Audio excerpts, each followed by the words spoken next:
De satt med som är ju professionell illustratör som har jobbat med dig i 8 år och lever på sitt kulturskapande. Och jobbar ju också mot kund hela tiden, mot förlag, Malmö och Stockholm. Jobbat en del lokalt, men det finns ju inte tillräckligt stora kunder här heller, lokalt. Och sen har vi Bengt Hansson från Mariannes vänner.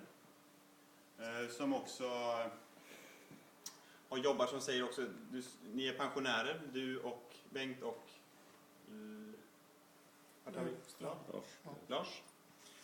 Som kanske inte behövde egentligen medel. Ni var mest intresserade av att nästan betala mindre skatt. Så ni ville ju inte att vi skulle använda så mycket regionala skattepengar. Men ni pratar ju också om Mariannes vänner. Ni har också haft ni har byggt en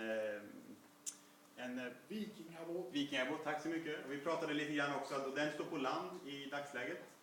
På grund av att det inte finns tillräckligt med resurser. De simmar så dåligt vikingarna. Vi pratade om också att kunna, eller ni pratade om det, att kunna föra ihop det med Franske Bengtsson också, som har skrivit om den tiden. Ni jobbar ju också bara ideellt. Ni har också en verkstad. Ni har Mariannes vänner som där man kan sitta upp till 15 personer och också göra saker. Vi pratade lite grann om med Carina Gullberg att Carina kanske kan viga och så har man festerna på båten också. Det är ju Sveriges äldsta... Det är Vänerns äldsta passagerarfartyg. Ja, från 1897. Gått på ånga idag på... Han gick på ånga förr, men nu är det en dieselbåt. Yes.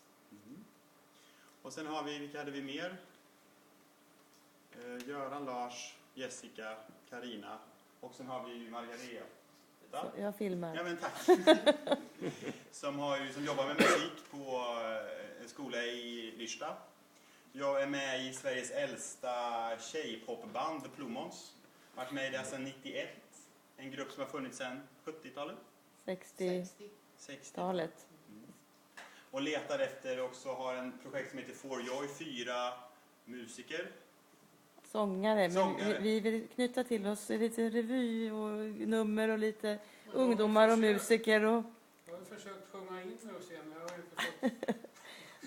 Vi pratar efteråt. Och som också har redan nu ett muntligt luft att jobba med Vera Magasin också, som är ju en jättefin scen här som man också kan använda mer. Jag pratar lite grann om också att vi har ju börjat få nationella samarbetspartner lite grann. Vi har ju dels de här 4 organisationer som finns här idag, har ju kontakt med till exempel koreografer. Det finns ju också, man kan gå ut på en nationell nivå och liksom få stöd i processen eller också testa och arbeta med en professionell kulturaktör också. Även om du också är ju professionell kulturaktör. Så det kändes också skönt att vi börjar ha just den här infrastrukturen. Sen hade vi Carina Gullberg med. Vad sa du vad jag säga? Allsångskväll. Jag tänkte jag skulle få med henne allsång som kan.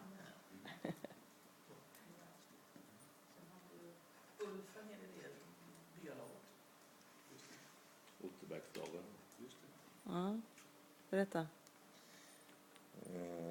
Vi försöker starta ett projekt med Otterbäcksdagen. En dag i samarbete med Ving. Cruising Ving i Gullspång. 14 augusti 2010. Lite bastu. En båttur med Marianne. Lite lotterier. Lite sång och musik kanske. Vad vet jag. Vi är i startgroparna bara.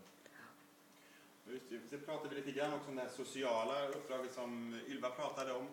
Till exempel när kommunen samarbetar med HIF som också har ett socialt engagemang och socialt uppdrag också från Västergötlands fotbollsförbund och jobbar med sociala processer och fått ungefär 500 000 för att jobba med allting annat än fotboll. Och det är också ett uppdrag som vi jobbar med från kulturen, att det ska vara en faktor för social hållbarhet eller sociala processer. Och man märkte också hur bra det funkade att samarbeta på det sättet. Och det handlar ju också om att föra ut den berättelsen till andra, till liksom nationella aktörer, att så här jobbar man på glesbygden. Det är ett annorlunda sätt än vad man gör kanske i innerstan i Stockholm eller något sånt där. Men det finns massa fördelar här som vi också måste bli bättre på att beskriva. Jag pratade också om att vi kan göra ganska enkla insatser, bara filma alla föreningar, man får presentera sig med en någorlunda bra kamera, bra ljussats, så man också kommer ut och får se på varandra och lägga ut på hemsidan också. Gjorde jag det här rättvisa? Tack så jättemycket. Jag lägger ut det här på